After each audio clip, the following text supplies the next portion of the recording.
Hi, Louisa here. If you are joining my channel for the very first time, you are most welcome. If you are a returning subscriber, thanks for joining. It's World Wildlife Day, and this video is dedicated to this day. World Wildlife Day was set up by the United Nations General Assembly in 2013 to celebrate and raise awareness about the world's wildlife. This date was chosen to commemorate the signature of CITES, which took place on 3rd March 1973.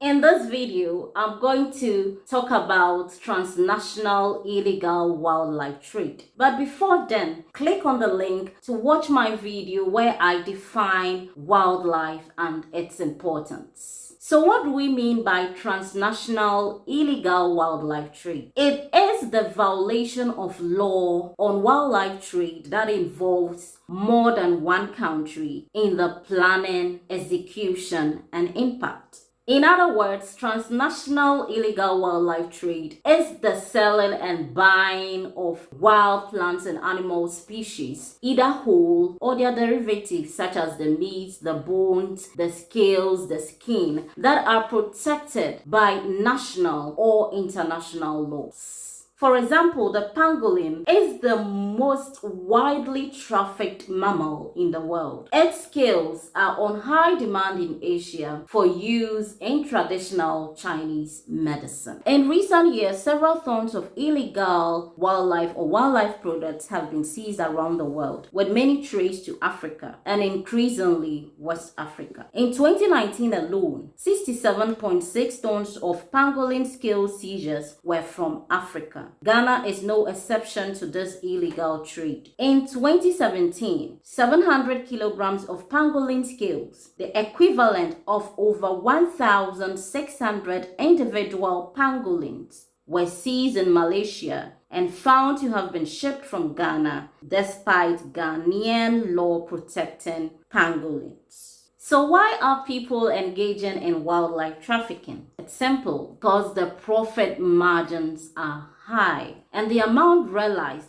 are not going to the government but to individual pockets. The number of people involved in legal trade in wildlife is far less than those engaged in the illegal aspect of it. The illegal trade in wildlife and wildlife parts and products globally is estimated to be worth billions of US dollars annually, ranking alongside the illegal trafficking of narcotics, arms, and humans. The Convention on International Trade in Endangered Species of Wild Fauna and Flora, CITES, is an international treaty to prevent species from becoming endangered or extinct because of international trade. It is one of the oldest multilateral agreements to tackle international trade in wildlife and conservation concerns. Now let's look at some organizations or institutions that are engaged in the fight on transnational illegal wildlife trade. The United Nations Office on Drugs and Crime, UNODC, is the global leader in the fight against illicit drugs. The UNODC Global Program for Combating Wildlife and Forest Crime is working for and with the wildlife enforcement community to ensure that wildlife crime, illegal logging, and related crimes are treated as serious transnational organized crime. Monitoring the illegal killing of elephants, MIKE program, is a site-based system to monitor elephant population trends and the illegal killing of elephants, established under the Convention on International Trade in Endangered Species of Wild Fauna and Flora. It is based on monitoring, data collection, and analysis using standardized methodology, as well as institutional capacity building for more effective management of elephant populations. The Wildlife Trade Monitoring Network. It is a leading non-governmental organization working globally to ensure that trade in wild plants and animals is not a threat to the conservation of nature. It specializes in investigating and analyzing wildlife trade trends, patterns, impacts, and drivers to provide the leading knowledge base on trade in wild animals and plants.